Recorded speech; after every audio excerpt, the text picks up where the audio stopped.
جيبي لي هذاك الشيفرو اللي راه في الفريجيدير وراح نوري لك واش قادره ديري به وصفه للعشاء. لهنا جيبي هذاك الشيفرو حكميه نقيه غسليه وديريه يغلي في الماء والملح والزيت.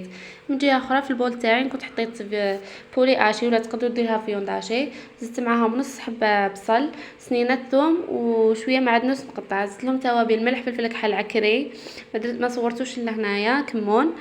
من جهه اخرى نشكلهم هذوك لي بولات ونروح نقليهم في الكسرونه تاعي اللي كانت درت لها الزيت والزبده يكونوا سخونين. بعد ما قليتهم نحيتهم في نفس هذيك الزيت اللي قليت فيها، نروح نضيفوا فيها كان عندي لهنايا شويه دجاج، زدت لهم هذاك البصل والثوم اللي بقاو لي، قليتهم مليح، وبعد زدت معاهم طوماطيش تاع الباطا وزدت لهم طوماطيش تاع الحب وقليت مليح. لهنا يصير باش الماكله تاعك تجي بنينه لازم تقلي مليح، وفي كل عفسه ديريها لازم تقلي مليح وتخلي النار هاديه. بعدها زدت لها حميصه ومرقتها. لهنايا رحت نوجد هذاك الشيفلور تاعي، حضرت لهنايا البيض وزدت لها المعدنوس ودرت له شويه ملح وفلفل كحل، رمت فيه هذاك الشيفلور تاعي وقليته. كانت لاصوص تاعي نشفت، زدت له هذاك الشيفلور وخليته يشرب مليح وزدت له 10 معالق